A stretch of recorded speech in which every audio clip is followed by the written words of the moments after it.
뉴스에 어떻게 반응해야 될지 알려드리는 시간 뉴스 리액션입니다. 나경희 기자 안녕하세요. 네, 안녕하세요. 네, 수요일의 뉴스 리액터 김만권 박사님 반갑습니다. 네, 안녕하십니까. 예. 네, 갑자기 폭우가 내리고 있는데 예, 많은 맞습니다. 분들 퇴근길 조심하시라는 예. 말씀드리면서 바로 첫 번째 뉴스 들어가 보겠습니다. 내란 특검 윤석열 접견 제한. 네, 내란 특검에서 접견권 제한한 거죠? 네, 특검이 서울구치소 측에 지휘한 내용인데요. 이제 윤석열 씨는 어제부터 앞으로 이제 기소가 될 때까지 가족과 변호인을 제외한 사람을 만날 수 없게 됩니다. 형사소송법에 따르면 이제 증거인멸이나 도주 우려가 있는 경우에 변호인을 제외한 나머지 사람들에 대해서 접견을 금지할 수 있는데, 특검은 일반 피의자에게 적용되는 접근 금지 결정에 따라서 원칙적으로 처리한 거다 이렇게 밝혔고요. 또 특검은 서울구치소 측에 오늘 오후 2시까지 윤석열 씨를 다시 인치해라 라고 지휘를 했는데 당연히 지금 5시 지금까지도 여전히 이루어지지 않고 있는 상황입니다. 윤석열 씨 접견권이 제한된 건 이번이 처음은 아닙니다. 앞서 1월에도 공수처에서 내란 혐의로 구속된 윤석열 대통령에게 변호인이 아닌 일반인과의 접견 금지 조처를 내린 바 있습니다. 이게 증거인멸 때문이었는데 그때는 아내인 김건희 씨도 접견 불허가 됐었습니다. 그래서 오늘 오후에 윤석열 씨가 모스탄이라는 전 미국 국무부 국제형사사법대사와 10분간 접견 예정돼 있었는데요. 이것도 취소가 된 상태입니다. 모스탄 이분은 한국계 미국인인데 지금 리버티 대학교라는 여기 찾아보니까 기독교 복음주의 계열의 굉장히 보수적인 학풍을 가진 대학이라고 해요. 그래서 여기에 법과대 교수로 있는 분인데 대단히 유명한 부정선거론자이기도 합니다. 그래서 미국 민간단체 국제선거감시단이라는 여기서 이제 활동을 하면서 한국 선거는 부정선거였고 중국 공산당이 개입했을 가능성이 있다. 이 주장을 계속해서 반복해온 사람입니다. 네, 울프가님이 사랑해요 김만권 잘생겼다 김만권 이렇게 댓글을 남겨주셨습니다. 아이고, 감사합니다. 그런 거짓말을 이렇게 아시는 분 저희는 진짜 뉴스만 취급합니다. 자, 접견권 금지가 피의자 권리 침해했다 이런 이야기를 하기도 하는데요. 예, 어떻게 예. 보십니까? 아니 뭐 당연히 피의자 권리는 보장이 돼야 되는데요. 법에서도 아까 이제 우리 나경 기자님께서 소개해 주셨듯이 몇몇 경우에는 이제 접견권이 제한되기도 합니다. 근데 이번 같은 경우에도요. 그런 원칙에 따라 제한을 했다고 이제 특검이 명확하게 밝히고 있는 상황이고요. 그리고 저는 이게 뭐 당연히 제한돼야 된다는 생각이 좀 듭니다. 왜냐하면 여러분 우리 계엄이 왜 일어났습니까? 생각해 보시면 부정선거론 때문에 일어났어요. 예, 그런데 이 모스탄이 대표적인 부정선거론자입니다. 그리고 이제 사실 이게 모스탄 같은 경우에는요, 저희들이 처음에 도대체 이 사람이 누구지? 맞아요. 사실 저희들이 공부하면서 듣도 보도 못한 사람이거든요. 그런데 이 사람이 뭐 트럼프 1기 행정부에서 국무부 국제형사사법대사를 지냈대요. 그런데 이 사람이 대표적으로 이제 부정선거론자입니다. 근데 생각해보면 미국에서 트럼프가 부정선거론으로 권력을 잡았어요. 생각을 해보면. 그리고 이 사람이 전 세계 부정선거론 전파자예요. 왜냐, 브라질도 부정선거론으로 보우소나로라고 하는 남미의 트럼프인 그 독재자가 선거에서 졌다고 주장하는 사람이에요. 그래서 지금 그렇죠. 여기저기 다니면서 다 그렇다고 주장하고 있는 사람이에요. 그래서 남미의 룰라가 지금 대통령이잖아요. 그것도 이제 부정선거로 이겼다라는 식으로 이야기하는 사람이에요. 그러니까 온 동네 다니면서 부정선거로 가면 사람들이 다 읽고 반응해 주니까 온 동네방네 부정선거론 이렇게 퍼뜨리고 다니는 그런 사람 중에 한 사람입니다. 그리고 말도 안 되게 국제선거감시단이라는 이름으로 나타났는데요. 전 진짜 처음 들어봤어요.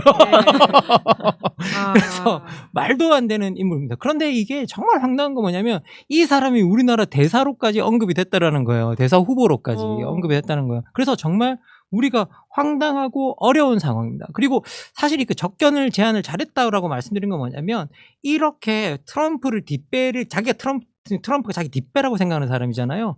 여러분 전환길이 나를 공격하면 트럼프가 가만히 있지 않을 거라고 떠들었던 그 뒷배가 모스탄이에요. 예? 그러면 생각을 해보면 이게 이렇게 연결되는 거 다 그림이 이제 보이시죠? 예? 그런데 지금 현재 미국의 이 우파 교회와 우리의 이 우익들이 연결되고 있다라는 학문적 연구들이 이제 시작되고 있어요. 그리고 이거 연구하시는 분들이 이제 나오기 시작하고 지금 성과들을 내고 있거든요. 이게 나오면 제가 그분들을 여기에 모시든 제가 여기 모시든 뭐 이렇게 전달을 해드리든 어떻게 연결되어 있는가에 대해서 자세하게 한번 이제 소개하는 기회를 언젠가 갖도록 하겠습니다. 그런데 그걸 전문적으로 연구하시는 분들이 지금 이제 탄생하고 있으시고요. 이분들이 정말 말도 안 되는 극우 유튜브를 참아가면서 다 들으시면서 아, 전부 다 이제 그 커넥션을 다 찾아내고 계시거든요. 그 예. 연구자들이. 거의 산재 아닌가요? 극한 지금 직업. 뭐 너무 극한 직업이라고 이제 하시더라고요. 근데 이거 하시는 분들이 그거 찾아서 이제 다 밝혀서 나올 거니까 그게 나오면 어떻게 연결돼 고리가 만들어지고 있는지 우리가 그 그림도 곧 보게 되지 않을까라는 생각입니다. 네, 중요한 작업 응원하면서 두 번째 뉴스 넘어가 보겠습니다. 네, 나경원, 윤상현, 장동혁, 송원석 거취 밝혀야 한다. 네, 윤희숙 혁신위원장이 방금 기자간담회에서 한 말인 거죠? 네, 윤희숙 혁신위원장이 이른바 8대 사건을 일으킨 사람들에게 사과를 요구했었잖아요. 근데 방금 전에는 아까 말씀드린 나경원, 윤상현, 장동혁, 송원석 이 사람들이 스스로 거취를 밝혀야 된다. 이렇게 굉장히 실명을 찝어서 이야기를 했습니다. 그런데 여기는 또 권성동과 권영세 의원도 빠져 있더라고요. 그래서 좀 의아하긴 한데 아무튼 이 8대 사건 사과 요구가 사과는커녕 오히려 싸움만 지금 부채질하고 있는 상황이 됐습니다. 신한기 김종혁 전 국민의힘 최고위원이 당시 당지도였던 권영세 의원에게 한덕수 후보 교체를 위해서 당에서 100억 원이 넘게 썼다는데 이게 사실이냐라고 공개질을 하니까 권영세 의원이 그 악의적인 소문이다 이러면서 김 전 최고위원을 고발하겠다 이렇게 으름장을 놨고요. 그러면서 권영세 의원이 또 공격을 합니다. 한동훈 전 대표는 왜 당원 게시판 사건에 대해서 침묵하냐 이렇게도 비판을 한 건데 충격. 그리고 또 이제 행사가 열렸어요. 그 리셋코리아의 발대식이 열렸는데 그게 이제 행사가 국회에서 열렸습니다. 국민의힘 윤상현 의원이 주최한 행사이기 때문에 가능한 일이었는데 아까 말씀드렸던 전직 학원 강사 전한길 씨가 연단에 서서 계속 이 주장을 되풀이를 했습니다. 계엄 찬성, 탄핵 반대, 부정선거 계속 주장을 했고 이 자리에 근데 또 충격적인 게 국민의힘 지도부가 굉장히 많이 참석을 했어요. 그래서 송원석 비대위원장은 물론이고 유상범, 김은혜 원내수석 대표, 그다음에 부대표 그리고 김정재 정책위의장 그리고 정점식 사무총장, 박성훈 수석 대변인 굉장히 많이 참여를 했습니다. 네, 그리고 지금 또 수사 관련된 소식도 짚어야 될 것 같은데요. 네, 김건희 특검 소식인데요. 건진법사 전성배 씨와 통일교 고위 간부가 이제 윤석열 정부 출범 후에 처음 치러진 국민의힘 전당대회를 앞두고 이제 통일교 교인들을 단체로 입당을 시켜가지고 단 대표 선거에 영향력을 행사했다. 이런 방안을 논의했다. 혐의를 조사 중인데 어제 전성배 씨의 법당을 압수수색을 해서 비밀 공간을 찾아냈다고 합니다. 지금 화면에 보이시는 것 같은데, 네, 그래서 이 비밀 법당과 관련된 이런 음모가 밝혀지면 국힘이 또 상당한 타격을 받을 것으로 예상이 됩니다. 그래서 어제 정청래 민주당 당대표 후보자가 국회에서 위헌정당 해산 심판을 청구할 수 있도록 국회에서 이제 청구할 수 있도록 하는 개정안을 대표 발의하기도 했고요. 오늘 오전에는 조국혁신당에서 앞으로 새롭게 이제 법무부가 구성되잖아요. 거기에 이제 국민의힘 위헌정당 해산 청구를 촉구하는 그런 진정서를 제출할 예정이라고 밝힌 상황입니다. 네. 반가운 이름이 댓글창에 있는데요. 장희로 기자가 모스탄 부산 세계로 교회가 만든 대안학교 입학식에도 와서 축사를 한 적이 있다고 관련 취재를 했던 경험을 댓글로 남겨줬습니다. 여러모로 좀 주시해야 될 인물이라는 생각이 들고요. 그러한 영향력이 이제 국민의힘까지 흘러가고 있는 상황이다 보니까 좀 저희가 계속 지적을 하지 않을 수 없는 건데 오늘의 국민의힘 상황은 또 어떻게 보십니까?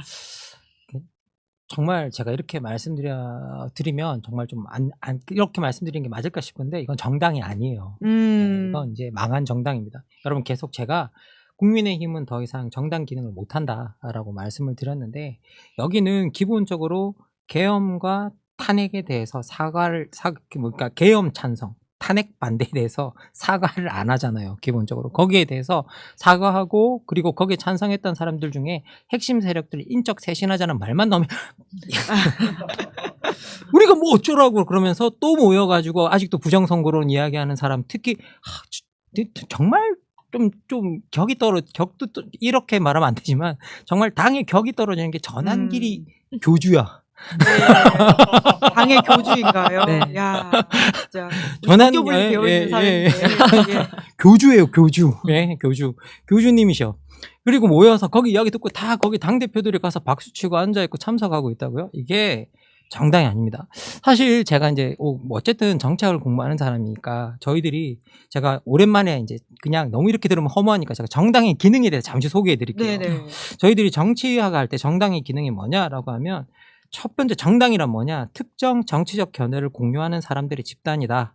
그런데 두 번째가 그에 맞게 사회 여론을 형성하고 이를 통해서 유권자의 선호 형성에 기여해야 되고 지지자와 당원에 대한 정치 교육자 역할을 해야 되고 그리고 공직 후보자를 지명해서 선거 경쟁에 내보내 선출직 공직자 집단의 재생산에 기여해야 된다. 네. 이게 사실은 제일 중요한 기능이에요. 그리고 그 다음 중요한 기능이 공공정책을 입안할 줄 알아야 된다. 그리고 그 다음 기능이 갈등의 표출과 매개, 조정 역할을 함으로써 사회 통합에 기여해야 된다. 라고 이야기하고 있어요. 그리고 이제 마지막으로 조직 구성원의 이익을 극대화하는 기능을 말한다라고 하는데, 그런데 우리 헌법 8조 2항은 이 모든 8개의 기능을 어떻게 하고 있느냐? 민주적으로 해야 된다라고 정의하고 있습니다. 그러면 반민주적이면 사항에 따라서 정부가 헌법재판소에 정당 해산 심판을 요구할 수 있다라고 이제 이야기하는 거죠. 근데 민주적 기준으로 보면 지금 국민의힘은 정당으로서의 정당성 자체를 상실한 정당이에요. 예. 그리고 이제 효율성도 상실해 본 거죠. 왜? 첫 번째, 민주적 기능 정당이 아니기 때문에 민주적 여론 형성 기능이 없어요. 민주적 교육 기능도 없고, 민주적 대표 후보 선출 기능도 불가능하고, 민주적 정책 기능도 없는 정당입니다. 그러니까 정당으로 살 수 있는 모든 기능을 다 상실한 정당이에요. 사실 이제 이 기준에서 보면 이제 우리가, 그리고 과거에 우리가 정당 해산 심판의 역사를 보면 지금 국민의힘은 정당 해산 심판을 해야 마땅하고 그렇게 해서 없어져야 될 정당 중에 하나라고 저는 생각을 합니다. 그런데 정치학자로서 정당 해산 심판이 좋은 방법은 아니다라고 늘 강조해 왔어요. 그러면 여러분들이 어떻게 해주셔야 되느냐? 선거를 통해서 없어주셔야 돼요. 선거를 통해서 이런 정당을 사라지게 해야 돼요. 근데 이 정당이 지금 뭐라고 말하고 있느냐면, 이렇게 인적 쇄신도 아무것도 안 하는 이유는 뭐냐? 3년 후에 인적 쇄신을 맡기자 그러잖아요. 황당한 소리를 하잖아요. 이 말은 뭐냐? 3년 후에 사람들이 좀 있고 우리 지지자들은 어차피 우리 찍어줄 거야. 우리 지역에서는 우리 찍어줄 거야 라고 하는 자신감이 있는 거예요. 그것 때문에 이러는 겁니다. 그래서 그 지역에 계신 분들이 민주적으로 생각하시고, 그리고 자존심도 상하셔야 돼요. 예? 이게 얼마나 여러분 지역 국민들을 우습게 보는 발언입니까? 예? 이거 단죄하셔야 됩니다. 그래서 이 정당 여러분이 투표로 해산시켜 주십시오. 예, 투표로 해산시켜야 된다라고 하는 강렬한 한 말씀 남겨주셨습니다. 세 번째 뉴스 넘어가 볼까요? 네, 안규백 전작권 전환 목표. 네, 어제 인사청문회에서 안규백 국방부 장관 후보자가 했던 말이죠. 네, 윤상현 국민의힘 의원이 전작권 전환 기간 어느 정도로 보고 있냐 질문을 하니까 안규백 후보자는 이재명 정부 기한 이내 전환을 목표로 하고 있다, 이렇게 답을 한 건데요. 그러니까 윤상현 의원이 그러면은 그렇게 되면 우리나라 군사비가 얼마나 늘어날 걸로 보느냐라고 질문을 했고, 다시 안규백 후보자는 연구에 따라 좀 다르지만 약 21조 정도로 판단을 한다, 이렇게 답을 했습니다. 전쟁이 나면 군사작전을 총괄 지휘할 수 있는 권한이 이 전작권인데, 노무현 정부 때 2006년 11월에 내년인 2012년 4월에 전환하자, 이렇게 한미 정부 간에 합의를 했었는데, 이명박 정부 때 좀 이게 달라졌어요. 전환 시기가 2015년 12월로 연기가 됐고, 또 박근혜 정부 때 또 늘어납니다. 이제 한미가 전환 시기를 딱 정하지 않고 조건이 충족되면 전환하자, 이렇게 합의를 했는데, 안규백 후보자는 이거를 이제 이재명 정부 임기 안에, 그러니까 5년 안에 전환하겠다, 이렇게 말을 한 거고요. 그러니까 이제 대통령실 강유정 대변인이 브리핑에서 5년 같은 시한을 정하는 건 전혀 아니다 라면서 그건 후보자의 개인 의견일 뿐이다, 이렇게 선을 그었습니다. 전작권 환수는 이제 이 대통령의 핵심 공약 중 하나였거든요. 10대 공약 중 하나였기 때문에 이거는 어떻게 된 거냐라고 물어보니까 강유정 대변인은 우리 정부 공약 사항으로 전작권 환수를 언급한 바도 있고 이 부분에 대해서 검토하고 있다, 이 정도로만 언급을 했습니다. 네, 이 관련 논의는 어떻게 김만권 박사님 보십니까? 저희들이 생각해보면 이 전작권이 한국 전쟁 이후에 유엔군 사령부에 넘어가고, 그리고 1978년에 한미연합 사령부가 창설되면서 이제 미군으로 이게 넘어갔거든요. 그래서 이제 양국 정부가 협의해서 전시 상황이 이제 생겼다. 그때 그거 선언하면 한미연합 사령관 작전권을 갖게 되는데, 이 한미연합 사령관을 미국이 이제 미국 장군들이 하고 있으니까 이제 결국은 미국이 갖고 있는 셈이 돼버린 거죠. 그리고 사실 이게 이 작전권 같은 경우에는 상당히 미국도 민감한 사항으로 생각을 하고 있어서요. 미국도 사실 이게 그냥 미국 정부가 트럼프가 돌려주고 싶다고 해서 통되는 게 아니라, 제 기억에 맞다면 상원에서 통과를 시켜줘야 됩니다. 미국의 절차도 있다. 미국에도 절차가 또 있습니다. 그래서 우리가 뭐 넘겨받고 싶다라고 해서 넘겨받는 것도 아니고, 그리고 트럼프가 넘겨주고 싶다고 해서 넘겨주는 것도 아닙니다. 왜냐하면 이거는 미국 상원이 어떤 정치적 지형을 갖고 있는가, 이것도 이제 어떻게 보면 영향을 미칠 수 있는 어떤 그런 요소죠.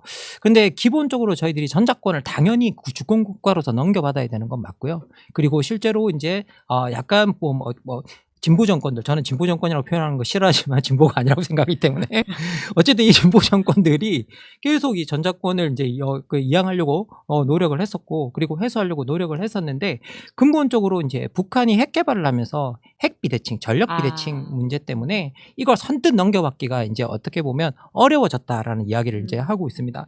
그리고 실제로 저희들이 문재인 정부 아래서 이게 저희들이 조건부로 넘겨받기로 했었거든요. 예. 근데 이게 그러면 세 단계 능력 평가를 하겠다. 세 단계 능력 평가를 해서 이걸 통과를 하면 넘겨주겠다고 했는데, 그게 기본 운용 능력 평가, 완전 운용 능력 평가, 그리고 완전 임무 수행 능력 평가라 그래서 3단계가 있는데, 이게 우리가 2단계까지는 이걸 패스를 했습니다. 그런데 이 3단계는 아직 우리가 패스를 못한 상태이기도 해요. 예. 그래서 이제 우리가 근데 이거 마음 먹고 이제 노력하면 뭐 당연히 패스는 하겠죠. 그런데 기본적으로는 계속 우리가 이걸 물려받겠다고 하면서 계속 보수 정권에서 그러면 한미 동맹이 깨진다는 식으로는 이야기했고, 그리고 전력 비대칭을 계속 이야기했는데, 사실 우리가 북한의 GDP보다 국방 그 비를 많이 쓰고 있습니다. 그래서 이제 우리가 그런 점을 생각해 보면 이게 우리가 물려받을 수 있는 힘이 있는 게 아닌가라는 생각을 저 개인적으로는 하고 있고요. 그래서 이걸 갖다가 우리가 너무 서두를 필요도 없지만, 미국이 주겠다고 하면 거절할 이유도 없다라는 생각이고요. 그래서 차분차분하게 우리가 확고하게 국방력을 계속 다져가면서 이 전자권을 이양받았으면 좋겠다라는 생각입니다.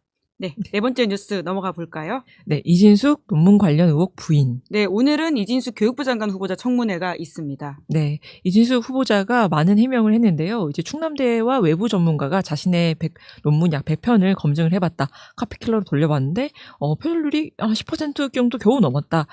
카피킬러는 유사 자료가 겹칠 때마다 유사율이 올라가니까 전문가가 하나씩 다 제외해가면서 돌려야 진정한 유사율이 나온다. 이렇게 이제 해명을 했고요. 또 제자 논문 가로채기에 대해서도 이공계의 경우에는 학위 논문 연구는 지도교수가 수행하는 연구과제의 일부분인 경우가 대부분이기 때문에 지도교수랑 대학원생 간 기호들을 고려해서 교수가 제일 저자를 결정하는 게 맞다. 이렇게 또 해명을 했습니다. 그러니까 결과적으로는 사과를 안 한 거죠. 그래서 실제로 사과할 뜻이 없냐 이 질문에는 국민 눈높이에 맞지 않게 그런 의혹들이 생긴 데 대해서는 진심으로 사죄드린다.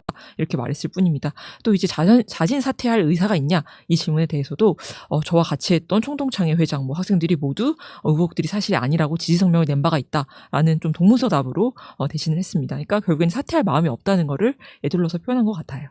네, 오늘 요건 어떻게 보셨습니까? 저는 기본적으로 그 카피킬러를 자기가 돌려봤는데 몇 %라고 이야기하는 건 검증을 자기가 하는 건 웃기다고 생각이 들고요. 검증을 자기가 하는 경우가 어디 있습니까? 자가 진단을 하는 경우가 어디 있습니까? 그러면 이게 청문회 할 필요도 없는 거죠. 생각해 보면 그건 뭐 말도 안 되는 소리라고 생각이 들고, 그리고 저는 이제 이 과정 속에서 오히려 후보자가 어떤 태도를 취하느냐는 두 번째 문제인 것 같아요. 그 주변을 둘러싼 지지자들의 논란이 훨씬 더 중요하다는 좀 생각이 듭니다. 그런데 저 같은 경우에는요, 이렇게 좀 생각이 들어요. 이번 정부 같은 경우에는 인수위가 없이 출발한 정부잖아요. 그렇죠. 그래서 후보자를 찾는데 시간이 정말 부족했던 게 사실입니다. 그리고 더 나가서 자체 검증 과정을 제대로 세팅하는데도 같은 이유로 어려움을 겪었다라고 저는 이제 생각하고 누구나 다 인정할 수 있다고 생각해요. 그러다 보니까 시민들이 볼 때, 눈높이에서 볼 때, 그리고 어떤 전문적 영역에서 볼 때 적합하지 않은 후보들이 추천될 수도 있습니다. 그리고 저는 개인적으로 어떤 정부도 완벽하게 공직자 후보를 추천할 수 있다고 생각지도 않습니다. 그렇기 때문에 우리가 검증 과정을, 공적 검증 과정을 놓는 거거든요. 그래서 오히려 이제 바로잡는 노력이 소음을 좀 줄일 수 있다. 그래서 이렇게 추천된 후보에게도 조용히 물러날 수 있는 기회를 주잖아요. 바로잡는 노력 같은 것들이. 그래서 오히려 더 이로울 수 있다. 그런데 이제 뭐 어떤 분들은 이렇게 이야기하거든요. 야, 이런 거 다 한때다. 시끄러운 거 다 한때다. 우리 선택이 잘못된 것이 아니다. 이런 여론 공세 정말 억울하다. 이렇게 저 사람들 손은 더러운데 왜 우리만 깨끗하라고 하느냐. 우리도 조금 더 그래도 우리 저 더러운 손보다 우리가 좀 깨끗한 거 아니냐. 막 이렇게 주장하시는 분들이 계세요. 근데 이런 분들 마음에 저 100% 공감합니다. 공감하지 않는다라는 게 아니에요. 자, 그런데 정말 우리가 바라는 게 더러운 손보다 조금 더 깨끗한 손일까요? 전 그건 정말 여러분한테 묻고 싶고요. 이게 선거에서는 차악일 수 있거든요. 그런데 선거 시기가 아닌 이런 시기에 이걸 우리가 차악이라고 넘어가지 않아도 되잖아요. 여기에는 저는 명백한 나은 대안이 있다고 생각합니다. 더 좋은 분 모셔와서 더 좋은 성과 내면 되잖아요. 그리고 간단한 말로 지금 변명할 수 있는 시기가 바로 인수위 없이 출발한 이런 시기다. 그러니까 이게 극우들이 막 떠들어 트집 잡는 거 보기 싫은 분들 많으리라고 저는 생각을 합니다. 그래서 이제 하지만 이게 싫어서 있는 사실을 안 보면 안 돼요. 그래서 우리가 어느 정도 사실을 인정하고 그리고 다른 분의 비판, 이 정부가 출발할 때 힘을 보탠 다른 분들이 계시잖아요. 좀 귀를 기울여 주셨으면 좋겠다라고 말씀을 드리고요. 근데 저는 이제 계속 말씀드리는 게 이렇게 말씀드리는 게 이 정부의 성공을 위해서도 더 좋다라고 생각해서 말씀을 드리는 겁니다. 어떤 정부가 실패하면 괴로운 건 우리 자신입니다. 트집 잡기 위해서 하는 말이 아닙니다. 그래서 이 말씀을 드리는 거에 대해서 정말 이런 것들이 진심이다. 진심으로 이 정부의 성공을 바라기 때문에 하는 말이다라고 생각하고 이렇게 받아들여 주셨으면 감사합니다. 예, 네, 감사하겠습니다. 애정어린 예. 고언을 김만권 박사님이 해주셨는데요. 방금 막 들어온 소식도 하나 전하면서 마무리하도록 하겠습니다. 모스탄이라고 하는 인사가 서울구치소 앞에서 연설을 했다고 하는데요. 오후 4시 시점 기준으로 영어로 이야기를 했다라고 하는데 윤석열 씨를 향한 응원의 감동을 받았고 윤석열 씨는 이 나라 영웅이다 뭐 이런 식의 주장을 했다라고 하면서요. 김계리 변호사를 통해서 받은 편지를 또 읽겠다라고 하면서 그 정보는 김계리 씨를 통해서 들었다라는 이야기를 하면서 윤석열 씨한테 쓴 편지를 읽었고요. 또 거기에 화답하듯이 전한길 씨가 윤석열 씨의 편지를 다시 또 읽는 이런 모습을 보였다고 합니다. 보세요. 정보의 근원이 김계리잖아요. 예. 참 이거를 점점점이라는 말씀을 드리면서 오늘은 여기까지 하도록 하겠습니다. 두 분 수고 많으셨습니다. 고맙습니다. 네, 감사합니다. 감사합니다. 네, 7월 16일 뉴스 리액션 여기까지 살펴보고요. 저는 잠시 후에